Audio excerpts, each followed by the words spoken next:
ನಮಸ್ತೆ ಎಲ್ಲರಿಗೂ. ಪದ್ಮಾ ಜ್ಯೋತಿಷ್ಯ ಶಾಸ್ತ್ರಕ್ಕೆ ನಿಮಗೆಲ್ಲರಿಗೂ ಸ್ವಾಗತ. ಈ ವೃಷಭ ರಾಶಿಯ ಅಧಿಪತಿಯು ಶುಕ್ರನಾಗಿರುವುದರಿಂದ ಅದೃಷ್ಟದ ಸಂಖ್ಯೆಗಳು 6, 5 ಮತ್ತು 8 ಅದೃಷ್ಟದ ಸಂಖ್ಯೆಗಳು. ಹಾಗೆಯೇ ಬಿಳಿ, ಹಸಿರು ಮತ್ತು ಈ ಗುಲಾಬಿ ವರ್ಣದ ಬಣ್ಣಗಳು ಅತ್ಯಂತ ಮಂಗಳಕರ ಮತ್ತು ಅದೃಷ್ಟವನ್ನು ತರುವ ಈ ಬಣ್ಣಗಳು ಆದಷ್ಟು ಜೀವನದಲ್ಲಿ, ಅಂದರೆ ವೃಷಭ ರಾಶಿಯವರ ಜೀವನದಲ್ಲಿ ನೀವು ಹಾಕಿದ ಕಣ್ಣೀರಿಗೆ ಈಗ ಫಲ ಸಿಗುವ ಕಾಲ ಬಂದಿದೆ. ಅದರಲ್ಲೂ ಕೂಡ ಈ ಜೂನ್ 2026 ತುಂಬಾ ಶುಭ ಅಂತಾನೆ ಅನ್ಬಹುದು. ಆದಷ್ಟು ಸರಳವಾದ ಈ ಪರಿಹಾರಗಳನ್ನು ಮಾಡಿಕೊಂಡು ನೋಡಿ, ನಿಮ್ಮ ಜೀವನದಲ್ಲಿ ಅದೃಷ್ಟ ಕೂಡಿ ಬರುತ್ತೆ. ವೃಷಭ ರಾಶಿಯವರೇ, ಬ್ರಹ್ಮಾಂಡದಲ್ಲಿ ಗ್ರಹಗಳ ಚಲನೆ ನಿರಂತರವಾಗಿ ಬದಲಾಗುತ್ತಿದೆ. ಈ ಬದಲಾವಣೆಗಳು ನಮ್ಮ ಜೀವನದ ಮೇಲೆಯೂ ಅಷ್ಟೇ ಗಾಢವಾದ ಪ್ರಭಾವವನ್ನು ಬೀರುತ್ತೆ. ವೃಷಭ ರಾಶಿಯವರಾದ ನೀವು ಮೂಲತಃ ಸ್ಥಿರ ಸ್ವಭಾವದವರು, ಕಠಿಣ ಪರಿಶ್ರಮಿಗಳು ಮತ್ತು ಅತಿಯಾದ ಪ್ರಾಮಾಣಿಕತೆಯನ್ನು ಹೊಂದಿರುವವರು. ಬ್ರಹ್ಮಾಂಡದ ರಹಸ್ಯ ಗರ್ವದಿಂದ ನಿಮಗಾಗಿ ಒಂದು ಅದ್ಭುತ ಸಂದೇಶ ಹೊರಬಿದ್ದಿದೆ. ಇಂದಿನಿಂದ ಆರಂಭವಾಗುವ ಮುಂಬರುವ 4 ದಿನಗಳು ನಿಮ್ಮ ಇಡೀ ಜೀವನದ ದಿಕ್ಕನ್ನೇ ಬದಲಾಯಿಸಲಿವೆ. ಇದು ಬರೀ ಸಾಮಾನ್ಯ ದಿನಗಳಲ್ಲ, ನಿಮ್ಮ 5 ವರ್ಷಗಳ ಒಂದು ಕಠಿಣ ಪರಿಶ್ರಮ, ನೋವು ಮತ್ತು ಕಣ್ಣೀರಿಗೆ ವಿದಾಯ ನೀಡುತ್ತಿರುವ ಅಂತಿಮ ಉತ್ತರ. ಗ್ರಹಗಳ ಮಹಾ ಸಮ್ಮಿಲನವು ನಿಮ್ಮ ಜಾತಕದಲ್ಲಿ ರಾಜಯೋಗವನ್ನು ಸೃಷ್ಟಿಸುತ್ತಿದೆ. ಈ ದಿವ್ಯ ಸಂದೇಶವನ್ನು ಸಂಪೂರ್ಣವಾಗಿ ಗ್ರಹಿಸಿ ನಿಮ್ಮ ಬದುಕನ್ನು ಮಹಾ ಯಶಸ್ಸಿನತ್ತ ಕೊಂಡೊಯ್ಯಲು ಸಿದ್ಧರಾಗಿ. ನಿಮ್ಮ ಜೀವನದಲ್ಲಿ ಕಳೆದ 5 ವರ್ಷಗಳು ಸುಲಭವಾಗಿ ಇರಲಿಲ್ಲ. ನೀವು ಪಟ್ಟ ಶ್ರಮ ಆಗಿರ್ಬೋದು, ಅನುಭವಿಸಿದ ನಿರಾಸೆಗಳು ಮತ್ತು ಅವಮಾನಗಳು ಒಂದೆರಡಲ್ಲ. ಆದರೆ ನೆನಪಿಡಿ, ಪ್ರಕೃತಿಯು ಯಾರ ಶ್ರಮವನ್ನು ಸುಮ್ಮನೆ ವ್ಯರ್ಥ ಮಾಡುವುದಿಲ್ಲ. ಮುಂಬರುವ ಈ ಒಂದು 4 ದಿನಗಳಲ್ಲಿ ಬ್ರಹ್ಮಾಂಡದ ಶಕ್ತಿಗಳು ನಿಮ್ಮ ಪರವಾಗಿ ಕೆಲಸ ಮಾಡಲಿವೆ. ನಿಮ್ಮ ಜಾತಕದ ಆಳವಾದ ವಿಶ್ಲೇಷಣೆಯಿಂದ ತಿಳಿದು ಬರುವುದೇನೆಂದರೆ, ನಿಮ್ಮ ಕಷ್ಟಗಳ ಕಾಲ ಮುಗಿದು ಭವಿಷ್ಯವು ಸೂರ್ಯನಂತೆ ಪ್ರಕಾಶಿಸುವ ಕಾಲ ಹತ್ತಿರ ಬಂದಿದೆ. ಯಾರು ನಿಮ್ಮನ್ನು ನೋಡಿ ಆಡಿಕೊಂಡಿದ್ರೋ, ಯಾರು ನಿಮ್ಮ ಶಕ್ತಿಯನ್ನು ಕೀಳಾಗಿ ಕಂಡಿದ್ರೋ ಅವರೇ ನಿಮ್ಮ ಮುಂದೆ ಬಂದು ತಲೆಬಾಗುವ ದಿನಗಳು ದೂರವಿಲ್ಲ. ನಿಮ್ಮ ಯಶಸ್ಸಿನ ಧ್ವಜವು ಹಾರಲಿದ್ದು ನಿಮ್ಮ ಶತ್ರುಗಳ ಅಹಂಕಾರವು ಸಂಪೂರ್ಣವಾಗಿ ಮಣ್ಣಾಗಲಿದೆ. ಆದರೆ ಈ ಮಹಾ ಬದಲಾವಣೆಯ ಲಾಭವನ್ನು ನೀವು ಪಡೆದುಕೊಳ್ಳಬೇಕಾದರೆ ಪ್ರಕೃತಿಯು ನೀಡುವ ಕೆಲವು ನಿಯಮಗಳನ್ನು ಮತ್ತು ದಿವ್ಯ ಸಂಕೇತಗಳನ್ನು ನೀವು ಕಟ್ಟುನಿಟ್ಟಾಗಿ ಪಾಲಿಸಲೇಬೇಕು. ಈ 4 ದಿನಗಳಲ್ಲಿ ನಿಮ್ಮ ಆಕಾಶ ಮಂಡಲದಲ್ಲಿ ಅತ್ಯಂತ ಅಪರೂಪದ ಮಹಾಶಕ್ತಿಶಾಲಿ ಗ್ರಹಗಳ ನಡೆ ದಾಖಲಾಗುತ್ತಿದೆ. ನಿಮ್ಮ ರಾಶ್ಯಾಧಿಪತಿಯಾದ ಶುಕ್ರನೊಂದಿಗೆ ಬುಧನು ಮೈತ್ರಿ ಮಾಡಿಕೊಂಡಿದ್ದಾನೆ. ಇನ್ನೊಂದೆಡೆ ಧೈರ್ಯದ ಸಂಕೇತವಾದ ಮಂಗಳನೊಂದಿಗೆ ದೇವಗುರು ಬೃಹಸ್ಪತಿಯು ಒಂದಾಗಿದ್ದಾನೆ. ಈ ಮಹಾ ಸಮಾಗಮನದಿಂದ ನಿಮ್ಮ ಜಾತಕದಲ್ಲಿ 3 ಅತ್ಯುನ್ನತ ಯೋಗಗಳು ಸೃಷ್ಟಿಯಾಗುತ್ತಿವೆ. ಇದು ನಿಮ್ಮ ಬುದ್ಧಿಶಕ್ತಿಯನ್ನು ತೀಕ್ಷ್ಣಗೊಳಿಸಿ ಸರಿಯಾದ ಸಮಯದಲ್ಲಿ ಸರಿಯಾದ ನಿರ್ಧಾರ ತೆಗೆದುಕೊಳ್ಳುವಂತೆ ಮಾಡುತ್ತೆ. ಈ ಚತುರ್ಭುಜದ ರಾಜಯೋಗ ಹೇಗಿದೆ? ಇದು ನಿಮಗೆ 4 ದಿಕ್ಕುಗಳಿಂದ ಗೌರವ, ಆಸ್ತಿ ಮತ್ತು ಸಮಾಜದಲ್ಲಿ ಉನ್ನತ ಸ್ಥಾನಮಾನವನ್ನು ತಂದುಕೊಡುತ್ತೆ. ಗಜಕೇಸರಿ ಯೋಗ, ಆನೆ ಮತ್ತು ಸಿಂಹದ ಸಂಯೋಜನೆಯಂತಿರುವ ಈ ಯೋಗವು ನಿಮ್ಮ ಆರ್ಥಿಕ ಸ್ಥಿತಿಯನ್ನು ಉತ್ತಮಗೊಳಿಸಿ ಸಮಾಜದಲ್ಲಿ ನಿಮ್ಮ ಖ್ಯಾತಿಯನ್ನು ಹೆಚ್ಚಿಸುತ್ತೆ. ಈ ಒಂದು ಗ್ರಹಗಳ ಪ್ರಭಾವದಿಂದ ನಿಮ್ಮ ಮಾತುಗಳಲ್ಲಿ ಆದಷ್ಟು ತೂಕ ಇರಬೇಕು. ಜನ ನಿಮ್ಮ ಸಲಹೆಗಳನ್ನು ಗಂಭೀರವಾಗಿ ಪರಿಗಣಿಸಲು ಆಗ ಪ್ರಾರಂಭಿಸ್ತಾರೆ. ಧನಲಾಭದ ಜೊತೆಗೆ ಈ ಒಂದು ಹಣವನ್ನು ಹೇಗೆ ಉಳಿಸಬೇಕು ಮತ್ತು ಎಲ್ಲಿ ಹೂಡಿಕೆ ಮಾಡಬೇಕು ಎಂಬ ದಿವ್ಯ ಜ್ಞಾನವು ನಿಮಗೆ ಲಭಿಸಲಿದೆ. ಗ್ರಹಗಳ ಈ ಅಪರೂಪದ ಸಂಯೋಜನೆಯು ನಿಮ್ಮ ದೈನಂದಿನ ಜೀವನದಲ್ಲಿ ಕೇವಲ ಸೌಮ್ಯ ಬದಲಾವಣೆಗಳಷ್ಟೇ ತರುವುದಿಲ್ಲ, ಬದಲಿಗೆ 4 ಪ್ರಮುಖ ಕ್ಷೇತ್ರಗಳಲ್ಲಿ ಕ್ರಾಂತಿಕಾರ ಧನಾತ್ಮಕ ಫಲಿತಾಂಶಗಳನ್ನು ನೀಡುತ್ತೆ. ಅವುಗಳನ್ನು ವಿವರವಾಗಿ ಅರ್ಥ ಮಾಡಿಕೊಳ್ಳಿ. ಅಂದರೆ ಮೊದಲನೆಯ ಮಹಾಸುದ್ದಿ, ಉದ್ಯೋಗ ಮತ್ತು ಅಭೂತಪೂರ್ವ ಧನಲಾಭ. ನಿಮ್ಮ ವೃತ್ತಿ ಜೀವನದಲ್ಲಿ ದೀರ್ಘಕಾಲದಿಂದ ನೆನೆಗುದಿಗೆ ಬಿದ್ದಿದ್ದ ಕೆಲಸಗಳು ಹಠಾತ್ತಾಗಿ ವೇಗವನ್ನು ಪಡೆದುಕೊಳ್ತವೆ. ವ್ಯಾಪಾರಸ್ಥರಿಗೆ ಹೊಸ ಆರ್ಡರ್ಗಳು ಅಥವಾ ದೊಡ್ಡ ಒಪ್ಪಂದಗಳು ಸಿಗುವ ಸಾಧ್ಯತೆ ದಟ್ಟವಾಗಿದೆ. ಉದ್ಯೋಗಿಗಳಿಗೆ ಕಚೇರಿಯಲ್ಲಿ ಬಡ್ತಿ ಅಥವಾ ಸಂಬಳ ಹೆಚ್ಚಳದ ಸುದ್ದಿ ಸಿಗಬಹುದು. ಎಲ್ಲಿಯೋ ಸಿಲುಕಿಕೊಂಡಿದ್ದ ನಿಮ್ಮ ಸ್ವಂತ ಹಣ ಅಥವಾ ಬಾಕಿ ಬರಬೇಕಿದ್ದ ಪಾವತಿಗಳು ಈ 4 ದಿನಗಳಲ್ಲಿ ನಿಮ್ಮ ಕೈ ಸೇರಲಿವೆ. ಮಂಗಳನ ಪ್ರಭಾವವು ನಿಮಗೆ ಧೈರ್ಯವನ್ನು ನೀಡಿದರೆ ಗುರುವು ಸರಿಯಾದ ಮಾರ್ಗವನ್ನು ತೋರಿಸಲಿದ್ದಾನೆ. ನಿಮ್ಮ ಹಣೆಬರಹದಲ್ಲಿ ಬರೆದ ಸಾಲುಗಳು ಬದಲಾಗಲಿವೆ. ನೀವು ರಾಜನಾಗಿಯೇ ಹುಟ್ಟಿದ್ದೀರಿ ಮತ್ತು ರಾಜನಾಗಿಯೇ ಬದುಕುತ್ತೀರಿ ಎಂಬ ಸತ್ಯವನ್ನು ಜಗತ್ತಿಗೆ ಸಾಬೀತುಪಡಿಸುವ ಸಮಯ ಈಗ ಬಂದಿದೆ. ಸಾಮಾನ್ಯವಾಗಿ ಜ್ಯೋತಿಷ್ಯದ ಹೆಸರಿನಲ್ಲಿ ಜನರನ್ನು ದಿಕ್ಕು ತಪ್ಪಿಸುವ ಅನೇಕರ ಈ ಗುರುವು ನಿಮ್ಮ ಧನಸ್ಥಾನವನ್ನು ಬಿಟ್ಟು ಹೊರಡುತ್ತಿದ್ದಾನೆ ಎಂದರೆ ಆತಂಕ ಪಡ್ತಾರೆ. ಆದರೆ ನೆನಪಿಡಿ, ಗ್ರಹಗಳ ಆಳವಾದ ಗಣಿತವನ್ನು ತಿಳಿಯದೆ ಮಾತನಾಡುವ ಮಾತುಗಳಿವು. ಕಳೆದ 12 ತಿಂಗಳುಗಳಿಂದ ಮಿಥುನ ರಾಶಿಯಲ್ಲಿ ಅಂದರೆ ನಿಮ್ಮ ಧನಭಾವದಲ್ಲಿ ಗುರು ಇದ್ದಾಗ ನಿಮ್ಮ ಪರಿಸ್ಥಿತಿ ಏನಾಗಿತ್ತು ಎಂಬುದನ್ನು ಒಮ್ಮೆ ಆತ್ಮಾವಲೋಕನ ಮಾಡಿಕೊಳ್ಳಿ. ಕಳೆದ ಈ ಒಂದು ಕಾಲದ ಕಹಿ ನೆನಪುಗಳು ಮತ್ತು ಆರ್ಥಿಕ ಸವಾಲುಗಳು. ಕಳೆದ 1 ವರ್ಷಕ್ಕೂ ಹೆಚ್ಚು ಸಮಯದಿಂದ ವೃಷಭ ರಾಶಿಯವರು ಅನುಭವಿಸುತ್ತಿರುವ ಆರ್ಥಿಕ ಸಂಕಷ್ಟಗಳು ಸಾಮಾನ್ಯದ್ದಲ್ಲ. ಈ ದುಡ್ಡು ಬಾಗಿಲಿನಿಂದ ಬಂದರೆ ಕಿಟಕಿಯಿಂದ ಮಾಯವಾಗುವ ಸನ್ನಿವೇಶಗಳು ಎದುರಾಗಿವೆ. ಈ ಬ್ಯಾಂಕ್ ಬ್ಯಾಲೆನ್ಸ್ ನಿರಂತರವಾಗಿ ಕುಸಿಯುತ್ತಾ ಸಾಗಿದೆ. ಎಷ್ಟು ಕಷ್ಟಪಟ್ಟರೂ ಉಳಿತಾಯ ಮಾಡಲು ಸಾಧ್ಯವಾಗುತ್ತಿಲ್ಲ. ನಿಮ್ಮ ಸ್ವಂತ ಕುಟುಂಬದವರೇ ನಿಮ್ಮ ಶ್ರಮವನ್ನು ಗುರುತಿಸುತ್ತಿಲ್ಲ. ನೀವು ಎಲ್ಲರಿಗೂ ಒಳ್ಳೆಯದನ್ನೇ ಬಯಸ್ತೀರಾ, ಆದರೆ ಪ್ರತಿಯಾಗಿ ನಿಮಗೆ ಸಿಗುವುದು ಕೇವಲ ನಿರ್ಲಕ್ಷ್ಯ ಮತ್ತು ಈ ಒಂದು ತಪ್ಪು ತಿಳುವಳಿಕೆಗಳು ಮಾತ್ರ. ಗುರುವು ಜ್ಞಾನದ ಕಾರಕನಾಗಿದ್ದರೂ ಮಿಥುನ ರಾಶಿಯಲ್ಲಿದ್ದ ಕಾರಣ ನಿಮ್ಮ ಮಾತಿಗೆ ಸಮಾಜದಲ್ಲಿ ಬೆಲೆ ಇಲ್ಲದಂತಾಗಿತ್ತು. ನೀವು ಸತ್ಯವನ್ನೇ ಮಾತನಾಡಿದರೂ ಜನರು ಅದನ್ನು ತಪ್ಪು ಎಂದು ಭಾವಿಸುತ್ತಿದ್ದರು. ಉದ್ಯೋಗ ರಂಗದಲ್ಲೂ ಸಹೋದ್ಯೋಗಿಗಳು ಮತ್ತು ಮೇಲಾಧಿಕಾರಿಗಳ ಬೆಂಬಲ ಕಡಿಮೆಯಾಗಿದೆ. ಬರಬೇಕಾಗಿದ್ದ ಈ ಒಂದು ಪ್ರಮೋಷನ್ ಕೊನೆಯ ಕ್ಷಣದಲ್ಲಿ ತಪ್ಪಿ ಹೋಗಿದೆ ಅಥವಾ ಹೊಸ ಕೆಲಸ ಹುಡುಕುವ ಪ್ರಯತ್ನಗಳು ಪದೇ ಪದೇ ವಿಫಲಗೊಳ್ಳುತ್ತಿವೆ. ಮಾನಸಿಕ ಒತ್ತಡ, ನೆಮ್ಮದಿಯಿಲ್ಲದ ರಾತ್ರಿಗಳು ನಿಮ್ಮನ್ನು ಕಾಡಿವೆ. ಆದರೆ ಈಗ ಈ ಎಲ್ಲ ಕಷ್ಟಗಳಿಗೆ ಪೂರ್ಣ ವಿರಾಮ ಬೀಳುವ ಕಾಲ ಸನಿಹವಾಗಿದೆ. ಗುರು ಸಂಕ್ರಮಣದ ಮೊದಲ ಮಹಾ ಬದಲಾವಣೆ ಆರ್ಥಿಕ ದಿಕ್ಕು ಮತ್ತು ಈ ಒಂದು ಸಾರ್ವಭೌಮತ್ವ ಅಂತಲೇ ಅನ್ನಬಹುದು. ಜೂನ್ 2ರ ಬಳಿಕ ಗುರುವು ನಿಮ್ಮ ತೃತೀಯ ಭಾವಕ್ಕೆ ಅಂದರೆ ಪರಾಕ್ರಮ ಸ್ಥಾನಕ್ಕೆ ಮತ್ತು ತನ್ನ ಉಚ್ಚ ರಾಶಿಗೆ ಪ್ರವೇಶ ಪಡೆಯುತ್ತಿದ್ದಂತೆ ನಿಮ್ಮಲ್ಲಿ ಮೊದಲ ಬದಲಾವಣೆ ಗೋಚರಿಸುತ್ತೆ. ನಿಂತು ಹೋಗಿದ್ದ ಹಣದ ಹರಿವು ದಿಢೀರನೆ ವೇಗ ಪಡೆದುಕೊಳ್ಳುತ್ತೆ.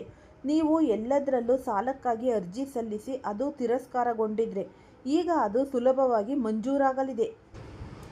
ಯಾರಿಗಾದರೂ ಕೊಟ್ಟ ಹಣ ಮರಳಿ ಬರುವ ಲಕ್ಷಣಗಳಿಲ್ಲದಿದ್ದರೆ ಆ ಹಣ ನಿಮ್ಮ ಕೈ ಸೇರಲಿದೆ. ಹಣಕಾಸಿನ ಕೊರತೆಯಿಂದಾಗಿ ಅರ್ಧಕ್ಕೆ ನಿಂತು ಹೋಗಿದ್ದ ನಿಮ್ಮ ಕನಸಿನ ಯೋಜನೆಗಳು, ಮನೆ ನಿರ್ಮಾಣ ಅಥವಾ ಉದ್ಯಮದ ವಿಸ್ತರಣೆಯ ಕೆಲಸಗಳು ಪುನಃ ಚುರುಕುಗೊಳ್ಳಲಿದೆ. ನಿಮ್ಮ ವಾಣಿಯಲ್ಲಿ ಒಂದು ಅದ್ಭುತ ಆಕರ್ಷಣೆ ಮತ್ತು ಗಾಂಭೀರ್ಯ ಮೂಡಲಿದ್ದು ನಿಮ್ಮ ಮಾತುಗಳನ್ನು ಸಮಾಜ ಮತ್ತು ಕುಟುಂಬದವರು ಗೌರವದಿಂದ ಆಲಿಸಲು ಪ್ರಾರಂಭಿಸುತ್ತಾರೆ. ನಿಮ್ಮ ಶತ್ರುಗಳು ನಿಮ್ಮ ಧ್ವನಿಗೆ ಹೆದರಿ ಹಿಂದೆ ಸರಿಯುವ ಕಾಲ ಇದು. ನಿಮ್ಮ ಆರ್ಥಿಕ ಸಾಮ್ರಾಜ್ಯದ ಸಾರ್ವಭೌಮ ರಾಜ ನೀವೇ ಎಂಬುದನ್ನು ಈ ಸಮಯ ನಿರೂಪಿಸುತ್ತೆ. ಕಳೆದ 1 ವರ್ಷದಿಂದ ನಿಮ್ಮ ಕಚೇರಿಯಲ್ಲಿ ಅಥವಾ ವ್ಯಾಪಾರ ಕ್ಷೇತ್ರದಲ್ಲಿ ನೀವು ಅನುಭವಿಸಿದ ಆಂತರಿಕ, ರಾಜಕೀಯ, ಮಾನಸಿಕ ಹಿಂಸೆ ಮತ್ತು ನಿಮ್ಮ ಶ್ರಮಕ್ಕೆ ಸಿಗದ ಮನ್ನಣೆಗಳು ನಿಮ್ಮನ್ನು ಎಷ್ಟರ ಮಟ್ಟಿಗೆ ಕುಗ್ಗಿಸಿವೆ ಎಂಬುದು ನಿಮಗೆ ಗೊತ್ತು. ದೇವಗುರು ಬೃಹಸ್ಪತಿಯು ತನ್ನ ಪಂಚಮ ದೃಷ್ಟಿಯನ್ನು ನಿಮ್ಮ ಈ ಒಂದು ಷಷ್ಠಮ ಭಾವದ ಮೇಲಿಂದ ಅಂದರೆ ಶತ್ರುರೋಗ ಮತ್ತು ಸಾಲದ ಸ್ಥಾನದ ಮೇಲಿಂದ ತೆಗೆದುಹಾಕುತ್ತಿದ್ದಂತೆ ನಿಮ್ಮ ವೃತ್ತಿ ಜೀವನದಲ್ಲಿ ಒಂದು ಪವಾಡ ಸದೃಶ ಬದಲಾವಣೆ ಆರಂಭವಾಗುತ್ತೆ. ನಿನ್ನೆಯವರೆಗೂ ನಿಮ್ಮ ಕಾಲ್ ಎಳೆಯುತ್ತಿದ್ದ ಸಹೋದ್ಯೋಗಿಗಳು, ನಿಮ್ಮ ಬೆನ್ನ ಹಿಂದೆ ಪಿತೂರಿ ನಡೆಸುತ್ತಿದ್ದ ವಿರೋಧಿಗಳು ಇದ್ದಕ್ಕಿದ್ದಂತೆ ನಿಮ್ಮ ಸಾಮರ್ಥ್ಯವನ್ನು ಕಂಡು ಮೌನರಾಗ್ತಾರೆ. ನಿಮ್ಮ ಕಡೆಗೆ ತಿರುಗಿಯೂ ನೋಡದ ಬಾಸ್ ಅಥವಾ ಉನ್ನತಾಧಿಕಾರಿಗಳು ಈಗ ನಿಮ್ಮ ಕೆಲಸದ ನಿಷ್ಠೆಯನ್ನು ಈ ಒಂದು ಮುಕ್ತ ಕಂಠದಿಂದ ಪ್ರಾರಂಭಿಸುತ್ತಾರೆ. ನಿಮ್ಮ ಮನಸ್ಸಿನಲ್ಲಿ ದಿನದ 24 ಗಂಟೆಯೂ ಕಾಡುತ್ತಿದ್ದ ನನ್ನ ಕೆಲಸ ಎಲ್ಲಿ ಕೈ ತಪ್ಪಿ ಹೋಗುತ್ತದೆಯೋ ಎಂಬ ಅಜ್ಞಾತ ಭಯ ಮತ್ತು ಆತಂಕಗಳು ಸಂಪೂರ್ಣವಾಗಿ ನಿವಾರಣೆಯಾಗಲಿವೆ. ನಿಮ್ಮಲ್ಲಿ ಅಭೂತಪೂರ್ವ ಆತ್ಮವಿಶ್ವಾಸ ಜಾಗೃತಗೊಳ್ಳುತ್ತೆ. ಯಾರು ಹೊಸ ಉದ್ಯೋಗಕ್ಕಾಗಿ ಹಗಲಿರುಳು ಹುಡುಕಾಟ ನಡೆಸುತ್ತಿದ್ದರೋ ಅವರಿಗೆ ಈ ಜೂನ್ ತಿಂಗಳ 2ನೇ ವಾರದಿಂದಲೇ ಅತ್ಯುತ್ತಮ ಸಂಸ್ಥೆಗಳಿಗೆ ಆಫರ್ ಲೆಟರ್ಗಳು ಹುಡುಕಿಕೊಂಡು ಬರಲಿವೆ. ಕೇವಲ ಕೆಲಸ ಸಿಗುವುದಷ್ಟೇ ಅಲ್ಲ, ನೀವು ನಿರೀಕ್ಷಿಸಿದ್ದಕ್ಕಿಂತ ಹೆಚ್ಚಿನ ವೇತನ ಮತ್ತು ಗೌರವಯುತ ಹುದ್ದೆ ನಿಮ್ಮದಾಗಲಿದೆ. ಆದಾಯದ ಬಹುವಿಧ ಮೂಲಗಳು ಮತ್ತು ದ್ವಿತೀಯ ಗಳಿಕೆಯ ಒಂದು ಆರಂಭ ಅಂತಲೇ ಅನ್ನಬಹುದು. ಗುರುವು ಕರ್ಕರಾಶಿಗೆ ಪ್ರವೇಶಿಸಿದ ನಂತರ ಆತನ ಅತ್ಯಂತ ಪವಿತ್ರವಾದ ಮತ್ತು ಶಕ್ತಿಶಾಲಿಯಾದ ಈ ಒಂದು ನವಮ ದೃಷ್ಟಿಯು ನಿಮ್ಮ ಏಕಾದಶ ಭಾವದ ಮೇಲೆ ಅಂದರೆ ಲಾಭಸ್ಥಾನದ ಮೇಲೆ ಬೀಳುತ್ತಿದೆ. ಜ್ಯೋತಿಷ್ಯ ಶಾಸ್ತ್ರದ ಇತಿಹಾಸದಲ್ಲೇ ಗುರುವಿನ ನವಮ ದೃಷ್ಟಿಗೆ ಅಮೃತಕ್ಕೆ ಸಮಾನವಾದ ಶಕ್ತಿ ಇದೆ ಎಂದು ಹೇಳಲಾಗುತ್ತೆ. ಈ ಒಂದು ದೃಷ್ಟಿಯ ಪ್ರಭಾವದಿಂದಾಗಿ ವೃಷಭ ರಾಶಿಯವರ ಜೀವನದಲ್ಲಿ ಕೇವಲ ಒಂದೇ ಮೂಲದಿಂದ ಬರುತ್ತಿದ್ದ ಆದಾಯವು ನಿಂತು ಬಹು ವಿಧದ ಆದಾಯದ ಮೂಲಗಳು ಸೃಷ್ಟಿಯಾಗಲಿವೆ. ನೀವು ಪ್ರಸ್ತುತ ಮಾಡುತ್ತಿರುವ ಕೆಲಸದ ಜೊತೆಗೆ ನಿಮ್ಮ ಹಳೆಯ ಹೂಡಿಕೆಗಳಿಂದ ಲಾಭ ತರಲು ಪ್ರಾರಂಭವಾಗುತ್ತೆ. ಇಲ್ಲಿ ನೀವು ಗಮನಿಸಬೇಕಾದ ಒಂದು ಪ್ರಮುಖ ಸಾಧ್ಯತೆಗಳು ಇಲ್ಲಿ ಉದ್ಯೋಗಸ್ಥರಿಗೆ ಈ ಬಂಪರ್ ಇನ್ಕ್ರಿಮೆಂಟ್ ಅಂತಲೇ ಅನ್ನಬಹುದು. ನಿಮ್ಮ ಪ್ರಸ್ತುತ ಉದ್ಯೋಗದಲ್ಲಿಯೇ ನಿರೀಕ್ಷೆಗೂ ಮೀರಿದ ಸಂಬಳದ ಏರಿಕೆ ಅಥವಾ ಪ್ರಮೋಷನ್ ಸಿಗುವ ಸಾಧ್ಯತೆ 90%ರಷ್ಟಿದೆ. ಈ ಸೈಡ್ ಬಿಸ್ನೆಸ್ ಅಥವಾ ಹೊಸ ಹೂಡಿಕೆ ನಿಮ್ಮ ಬುದ್ಧಿವಂತಿಕೆಯನ್ನು ಉಪಯೋಗಿಸಿ ನೀವು ಜೂನ್ 2ರ ನಂತರ ಆರಂಭಿಸುವ ಯಾವುದೇ ಸಣ್ಣ ಉದ್ಯಮ ಅಥವಾ ಸೈಡ್ ಬಿಸ್ನೆಸ್ ನಿಮಗೆ ದೀರ್ಘಾವಧಿಯ ಲಾಭವನ್ನು ತಂದುಕೊಡುತ್ತೆ. ಈ ಷೇರು ಮಾರುಕಟ್ಟೆ ಮತ್ತು ಭೂಮಿ, ಹಳೆಯ ಸ್ಥಿರಾಸ್ತಿಗಳ ಮಾರಾಟದಿಂದ ಅಥವಾ ನಿಂತು ಹೋಗಿದ್ದ ವ್ಯವಹಾರಗಳು ಮರುಜೀವ ಪಡೆದು ನಿಮ್ಮ ಕೈಗೆ ದೊಡ್ಡ ಮೊತ್ತದ ಹಣ ಹರಿದು ಬರುತ್ತೆ. ನಿಮ್ಮ ಯಾವುದೇ ಒಂದು ದೊಡ್ಡ ಆಸೆ ಅಥವಾ ಹಳೆಯ ಮಹತ್ವಾಕಾಂಕ್ಷೆಯು ಈ ಜೂನ್ನಿಂದ ಅಕ್ಟೋಬರ್ ತಿಂಗಳ ಮಧ್ಯದಲ್ಲಿ ಖಂಡಿತವಾಗಿಯೂ ಈಡೇರುತ್ತೆ. ಕುಟುಂಬದಲ್ಲಿ ಹಿರಿಯ ಅಣ್ಣ ತಂಗಿಯರ ಸಹೋದರ ಕಡೆಯಿಂದ ನಿರೀಕ್ಷಿತ ಬೆಂಬಲ ಮತ್ತು ಆಸ್ತಿಯ ಪಾಲು ಸಿಗುವ ಯೋಗವು ಗೋಚರಿಸುತ್ತೆ. ಕಳೆದ ಕೆಲವು ವರ್ಷಗಳಿಂದ ವೃಷಭ ರಾಶಿಯ ಯುವಕ ಯುವತಿಯರ ವಿವಾಹ ಕಾರ್ಯಗಳಲ್ಲಿ ನಿರಂತರ ಅಡೆತಡೆಗಳು ಎದುರಾಗುತ್ತಿದ್ದವು. ಎಲ್ಲವೂ ಮುಗಿಯಿತು, ಇನ್ನು ಈ ಮದುವೆ ನಿಶ್ಚಯವಾಗುತ್ತೆ ಎನ್ನುವಷ್ಟರಲ್ಲಿ ಸಂಬಂಧಗಳು ಕೈತಪ್ಪಿ ಹೋಗುತ್ತಿದ್ದವು. ಆದರೆ ಈಗ ಉಚ್ಚ ಗುರುವಿನ ಪರಾಕ್ರಮ ಮತ್ತು ಶುಭ ದೃಷ್ಟಿಯ ಪ್ರಭಾವದಿಂದಾಗಿ ಕನ್ಯಾ ಮತ್ತು ಈ ವರರ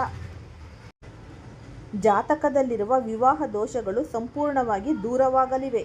ನಿಮ್ಮ ಮನೆ ಮಂದಿಗೆ ಯೋಗ್ಯವಾದ ಮತ್ತು ಗೌರವಾನ್ವಿತ ಕುಟುಂಬದಿಂದ ಕಲ್ಯಾಣದ ಪ್ರಸ್ತಾಪಗಳು ಬರಲಿವೆ. ಮುಂದಿನ ಕೆಲವು ತಿಂಗಳುಗಳಲ್ಲಿ ನಿಮ್ಮ ಮನೆಯಲ್ಲಿ ಮಂಗಳ ವಾದ್ಯಗಳು ಮೊಳಗುವುದು ಖಚಿತ. ಆರೋಗ್ಯದ ದೃಷ್ಟಿಯಿಂದಲೂ ಈ ಸಂಕ್ರಮಣವು ನಿಮಗೆ ಸಂಜೀವಿನಿಯಂತೆ ಕೆಲಸ ಮಾಡುತ್ತೆ. ದೀರ್ಘಕಾಲದ ಕಾಯಿಲೆಗಳಿಂದ ಬಳಲುತ್ತಿದ್ದವರಿಗೆ ಸೂಕ್ತ ಚಿಕಿತ್ಸೆ ದೊರೆತು ದೇಹದಲ್ಲಿ ಹೊಸ ಚೈತನ್ಯ ಮೂಡುತ್ತೆ.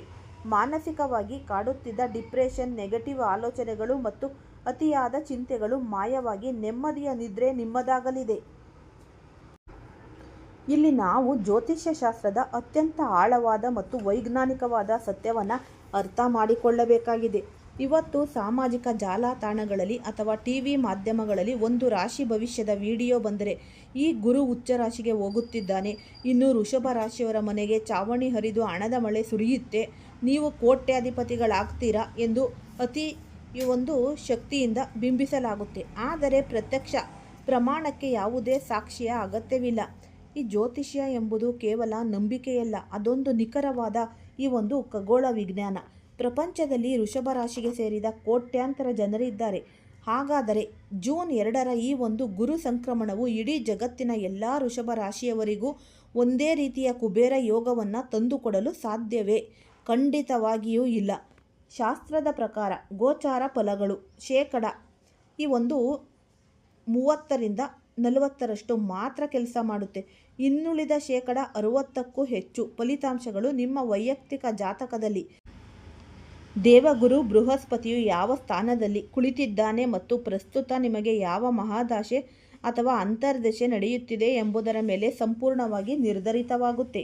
ನಿಮ್ಮ ಜೀವನದಲ್ಲಿ ಈ ಉಚ್ಚ ಗುರುವಿನ ಬದಲಾವಣೆ ಎಷ್ಟರ ಮಟ್ಟಿಗೆ ಸಕಾರಾತ್ಮಕ ಫಲ ನೀಡುತ್ತೆ ಎಂಬುದನ್ನು ನೀವೇ ಸ್ವತಃ ನಿಮ್ಮ ಮೊಬೈಲ್ನಲ್ಲಿ ಅಥವಾ ಹಳೆಯ ಜಾತಕದ ಪುಸ್ತಕವನ್ನು ತೆರೆದು ಅತ್ಯಂತ ಸರಳವಾಗಿ ಪರಿಶೀಲಿಸಬಹುದು. ಈ ಜ್ಯೋತಿಷ್ಯದ ಪರಿಭಾಷೆಯಲ್ಲಿ ಲಗ್ನ ಕುಂಡಲಿ ಅಥವಾ ಜನ್ಮ ಕುಂಡಲಿ ಎಂದು ಕರೆಯಲಾಗುವ ಈ ಒಂದು 12 ಮನೆಗಳ ಚೌಕಟ್ಟನ್ನು ಒಮ್ಮೆ ಗಮನಿಸಿ. ಅಲ್ಲಿ ಯಾವುದೇ ಸಂಖ್ಯೆಗಳು ಬರೆದಿರಲಿ ಅಥವಾ ಸದ್ಯಕ್ಕೆ ಬದಿಗಿಡಿ. ನಾವು ಹೇಳುವ ಈ 4 ಸೂತ್ರಗಳನ್ನು ನಿಮ್ಮ ಜಾತಕಕ್ಕೆ ಅನ್ವಯಿಸಿ ನೋಡಿ. 6ನೇ ಮನೆ ಶತ್ರು ಮತ್ತು ರೋಗಸ್ಥಾನ. ನಿಮ್ಮ ಲಗ್ನಸ್ಥಾನದಿಂದ ಎಣಿಸಿದಾಗ ಸಿಗುವ 6ನೇ ಮನೆಯಲ್ಲಿ ದೇವಗುರು ಬೃಹಸ್ಪತಿ ಇರಬಾರದು. 8ನೆಯ ಮನೆ ಆಯುಷ್ಯ ಮತ್ತು ಈ ಒಂದು ಸಂಕಟ ಸ್ಥಾನ. ಜಾತಕದ 8ನೇ ಮನೆಯಲ್ಲಿ ಗುರು ಕುಳಿತಿದ್ದರೆ ಆತ ತನ್ನ ಶುಭ ಶಕ್ತಿಯನ್ನು ಕಳೆದುಕೊಳ್ತಾನೆ. 12ನೇ ಮನೆ ವ್ಯಯ ಮತ್ತು ನಷ್ಟಸ್ಥಾನ. ಈ ಮನೆಯಲ್ಲಿ ಗುರು ಇದ್ದರೆ ಅನಗತ್ಯ ಖರ್ಚುಗಳು ಹೆಚ್ಚಾಗುತ್ತೆ. ನೀಚ ಸ್ಥಾನ ಅಂದರೆ 10ನೇ ಸಂಖ್ಯೆಯ ಮನೆ ಮಕರ ರಾಶಿ. ನಿಮ್ಮ ಜಾತಕದಲ್ಲಿ ಎಲ್ಲೇ ಆಗಲಿ 10ನೇ ಸಂಖ್ಯೆ ಬರೆದಿರುವ ಜಾಗದಲ್ಲಿ ಗುರು ಇದ್ದರೆ ಆತನನ್ನು ನೀಚ ಗುರು ಎನ್ನಲಾಗುತ್ತೆ.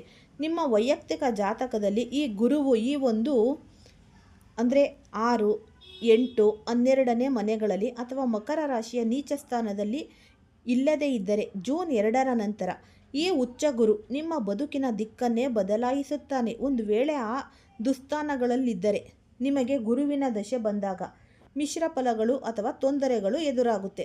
ಗುರುವಿನ ಮಹಾ ಅನುಗ್ರಹಕ್ಕಾಗಿ ಮಾಡಬೇಕಾದ ಸರಳ ಪರಿಹಾರಗಳು.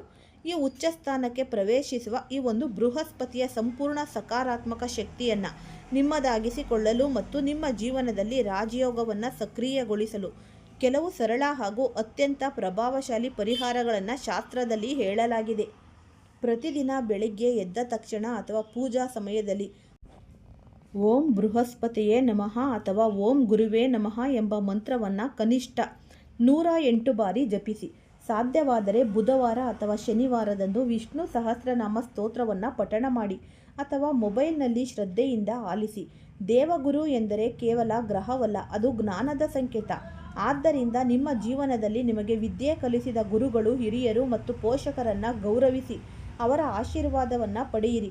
ಸಮಾಜದಲ್ಲಿ ನೊಂದವರಿಗೆ ಹಾಗೂ ಬಡ ವಿದ್ಯಾರ್ಥಿಗಳಿಗೆ ಹಳದಿ ಬಣ್ಣದ ವಸ್ತ್ರವನ್ನು ಅಥವಾ ಪುಸ್ತಕವನ್ನು ದಾನ ಮಾಡುವುದರಿಂದ ಗುರುವಿನ ಕೃಪೆ ನಿಮ್ಮ ಮೇಲೆ ನಿರಂತರವಾಗಿ ಇರಲಿದೆ. ನೋಡಿದ್ರಲ್ಲ ಏನೆಲ್ಲ ಶುಭ ವಿಚಾರಗಳು ಇದೆ, ಏನೆಲ್ಲ ನಿಮಗೆ ಅನುಕೂಲಗಳು ಆಗುತ್ತೆ ಅನ್ನೋದು.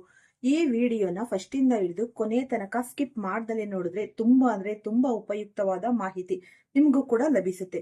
ಈ ವಿಡಿಯೋ ಇಷ್ಟ ಆಗಿದ್ದಲ್ಲಿ ಪುಟ್ಟದೊಂದು ಲೈಕ್ ಕೊಡೋದನ್ನ ಮರಿಬೇಡಿ. ಈ ರಾಶಿಯವರು ಯಾರೆಲ್ಲ ಇದ್ದೀರಾ ಅವರು ಹೆಚ್ಚಾಗಿ ಈ ವಿಡಿಯೋವನ್ನ ಎಲ್ಲರಿಗೂ ಶೇರ್ ಮಾಡಿ. ಯಾಕೆಂದ್ರೆ ನಿಮ್ಮಿಂದ ಅವರಿಗೆ ಈ ಕತ್ತಲೆಯಿಂದ ಬೆಳಕಿನ ಕಡೆಗೆ ಬರುವ ಸಾಧ್ಯತೆ ನಿಮ್ಮಿಂದ ಅವ್ರಿಗೆ ಆಗ್ಲಿ, ನಿಮಗೂ ಅಷ್ಟು ಒಂದು ಪುಣ್ಯ ಸಿಗ್ಲಿ. ಹಾಗಾಗಿ ಈ ವಿಡಿಯೋ ಎಲ್ಲರಿಗೂ ಕೂಡ ಶೇರ್ ಮಾಡಿ. ಹೊಸದಾಗಿ ಯಾರಾದ್ರೂ ನೋಡ್ತಾ ಇದ್ರೆ ಅವರು ಕೂಡ ಈ ಚಾನಲ್ಗೆ ಸಬ್ಸ್ಕ್ರೈಬ್ ಮಾಡಿಕೊಳ್ಳಿ. ಆದಷ್ಟು ಸರಳವಾದ ವಿಧಿವಿಧಾನಗಳನ್ನ ನೀವು ಪಾಲಿಸಲೇಬೇಕು. ಹಾಗಾಗಿ ಈ ಮನುಷ್ಯ ಅಂದಮೇಲೆ ಕಷ್ಟ ಅನ್ನೋದು ಸಹಜ. ಅದನ್ನ ನಾವು ನಿವಾರಿಸ್ಕೊಂಡು ಹೇಗೆ ಉನ್ನತ ಮಟ್ಟಕ್ಕೆ ಬರ್ತೀವಿ ಅನ್ನೋದು ನಮ್ಮ ಕೈಲೇ ಇರುತ್ತೆ. ಎಲ್ಲರಿಗೂ ಸಹ ಧನ್ಯವಾದಗಳು.